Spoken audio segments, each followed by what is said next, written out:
Ça fait maintenant 3 ans, je dirais, que chaque année, on va au mois d'octobre à la cueillette près de chez nous pour récupérer des cagettes de pommes. Déjà, il faut savoir que les pommes cueillies comme ça se conservent plutôt pas mal dans une cave, dans un endroit frais et aéré. Mais nous, ce qu'on va faire principalement, c'est de la compote de pommes. Et d'autres recettes que vous allez voir aussi. J'adore y aller avec les enfants, c'est vraiment très amusant pour eux. En plus, ce mois d'octobre était absolument merveilleux, il faisait très chaud et très beau. Malheureusement, sur notre terrain, on n'a pas la place d'avoir autant de pommiers et de poiriers pour pouvoir faire ce qu'on veut. On a aussi profité cette année pour prendre quelques poires, des poires Williams pour tester. On n'avait pas osé les autres années parce que... je sais pas. Les compotes de pommes classiques, ça marchait très bien, mais j'avais envie de tester un peu une bonne pomme poire vanille, ça passe souvent très très bien. Donc on a testé, on en a cueilli une cagette, et sincèrement elle était excellente, elle était si sucrée, incroyable. Les enfants se sont bien amusés, le papa aussi je crois, même s'il a dû porter les 4 cagettes à lui tout seul. Et du coup, vu qu'il s'amusait tellement bien, j'ai décidé de le garder avec moi pour faire la compote. Non, en vrai, ils m'aident chaque année. On fait souvent à deux et parfois avec les enfants, mais avec les enfants, franchement, on met 2 fois plus de temps en général. Et donc, on a décidé cette année de le faire le soir tranquillement. On s'est ouvert une petite bouteille, on s'est mis tranquille avec un peu de musique. Et c'était parti. On a commencé d'abord par éplucher les poires, c'est ce qui est plus long et plus pénible. Donc on s'est mis, moi d'un côté qui les épluchait et Emric qui les coupait en petits morceaux. Il n'a pas pu s'empêcher d'en goûter évidemment. Mais voilà, on s'est mis tranquillement assis sur notre plan de travail, à couper ça, on a discuté de la vie, vous savez, enfin voilà quoi. Ça permet un peu de se retrouver, de faire des choses un peu ensemble sans forcément être devant un écran.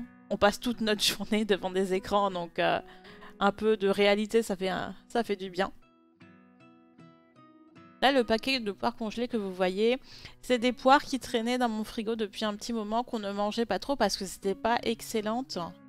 Mais au lieu de les jeter, j'ai préféré les couper en morceaux et les mettre dans mon congélateur en attendant la fois où on allait faire cette fameuse compote.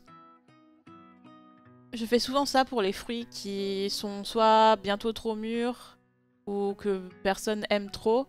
Je les garde, je les coupe en morceaux et je les mets au congélateur. On s'en sert soit dans une compote, soit en smoothie.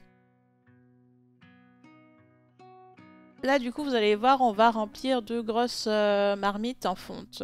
Une vraiment très grande qui me sert à faire en fait toutes mes compotes et mes confitures en général. Et une autre moyenne, c'est la cocotte classique, de taille classique, que je me sers pour faire mon pain. Et tous nos repas mijotés pour 4.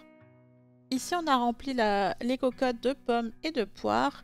Et j'ai juste rajouté une gousse de vanille dans la grande et une demi-gousse dans la plus petite. C'est tout ce que j'ai rajouté. Je n'ai pas rajouté de sucre parce qu'elles sont vraiment extrêmement mûres. Et elle est juste parfaite comme ça. Si, en fait, j'ai juste rajouté un petit peu d'eau pour éviter que ça n'accroche au fond. Le lendemain aussi, on s'est attaqué, pendant la sieste de la petite, à éplucher le reste des pommes qui nous restaient pour faire vraiment de la compote vraiment pure pomme. Ce petit appareil est vraiment génial, il permet d'éplucher relativement bien. Bon, ça dépend, si les pommes ne sont pas parfaitement rondes, ben il y a des petits bouts encore à couper, mais ça se fait vite. Et surtout, elle les tranche en petits serpentins, je dirais, c'est ça. Et j'ai juste à les couper en 2 et puis ça fait des superbes quartiers de pommes. Il faut savoir aussi que du coup, avec ces quantités de compote des 2 fournées qu'on a fait, j'ai dû faire 2 tours de stérilisateur. Parce que c'est trop. Dans mon stérilisateur, je peux que mettre 9 bocaux de 1 litre dedans. J'étais pas loin des 15 litres à chaque fois par tournée. Voilà, ça vous montre un peu la quantité qu'on a pu avoir. On a eu à peu près 13 litres, je dirais, de compote pomme, poire, vanille. Et pour avec les pommes, j'en ai eu pour 16 litres en tout de compote de pommes. En sachant qu'il nous reste encore une grosse cagette de pommes, mais que je garde encore pour faire de la pâtisserie, etc. Et quand je vois qu'elles tournent un petit peu, je les finirai en compote et je les mettrai en bocaux.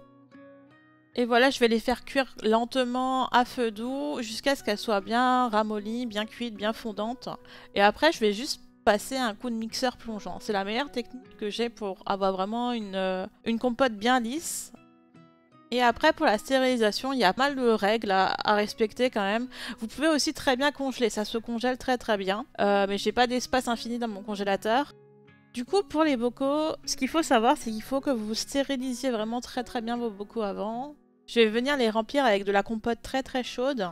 Je vais passer un petit coup de chiffon imprégné de vinaigre blanc sur le pourtour du bocal pour éviter qu'il y ait des petites particules soit de gras, soit de sucre qui empêcheraient la bonne fermeture du bocal.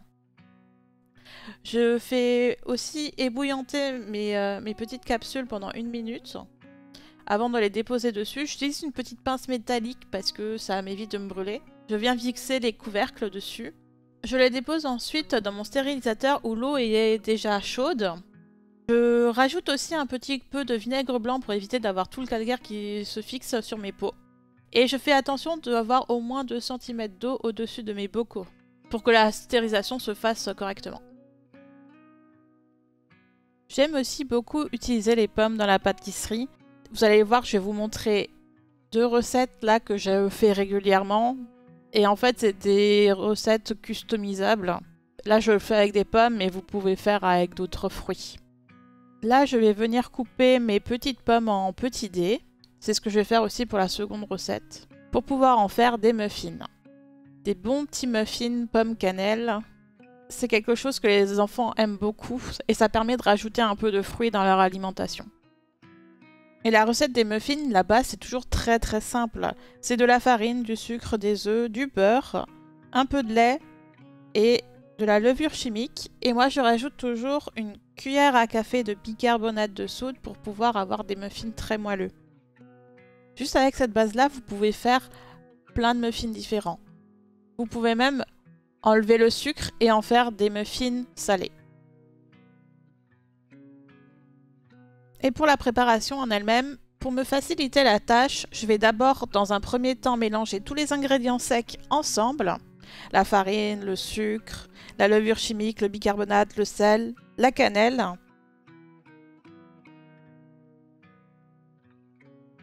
Et je vais mélanger les ingrédients humides ensemble, les œufs, le beurre, le lait. Et je vais venir agglomérer le tout par la suite. Et le deuxième secret, pour avoir des muffins très aérés, c'est vraiment de mélanger, mais pas trop. En fait, il faut que les ingrédients soient à peu près agglomérés entre eux. Mais si vous avez encore des petits morceaux de farine, etc., c'est vraiment parfait. Trop travailler la pâte va la rendre trop compacte et les muffins ne vont pas trop lever.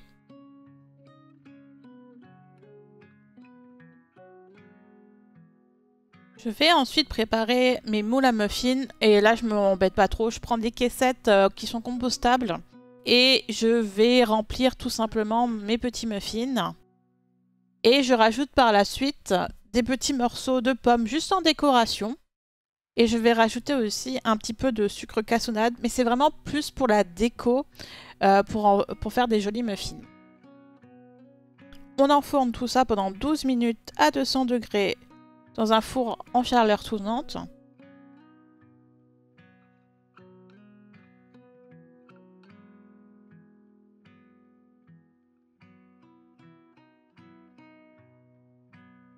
Et pour savoir si vos muffins sont cuits, il suffit de mettre un petit cure-dent au milieu du muffin. S'il ressort propre, c'est que ton muffin est cuit.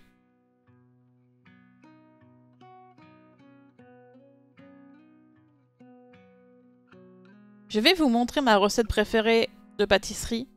Parce qu'elle est facile à faire et parce que j'adore ça. À la saison automnale, c'est quasiment impossible de faire sans. C'est le cinnamon roll. Et vu que j'ai plein de pommes, je vais rajouter des pommes dedans. Et en vrai, c'est pas si compliqué. Il vous suffira juste de préparer la veille votre pâte de type brioche. Je vais mélanger tous les ingrédients ensemble, sauf le beurre. Il suffit de juste mettre ça dans la cuve du mixeur et c'est parti. Vous pouvez le faire à la main, mais sincèrement, au robot, c'est bien plus facile. Et on va venir pétrir le tout pendant 10 minutes à vitesse moyenne. Après ce temps, on va venir incorporer notre beurre froid coupé en petits dés, petit à petit. C'est-à-dire que vous mettez un morceau de beurre, une fois qu'il est incorporé, vous rajoutez le suivant. Je débarrasse ma pâte dans un bol. Je vais la laisser lever 2 heures à température ambiante. Et je vais la mettre 12 heures au frigo.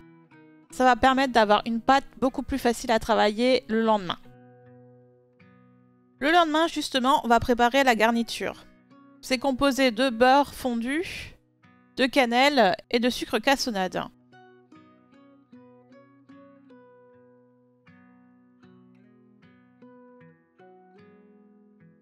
Et je vais venir étaler ma pâte au rouleau, pas plus d'un demi-centimètre. On étale la garniture et je vais y rajouter des petits dés de pommes. On va rouler très fermement l'ensemble et couper en tronçons ce petit boudin. J'utilise un couteau à pain pour ne pas trop écraser le boudin.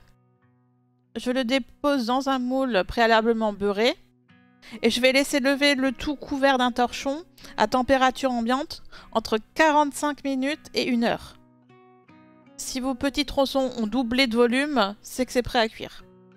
On enfourne alors à four chaud, chaleur tournante, 180 degrés, pendant 20 minutes.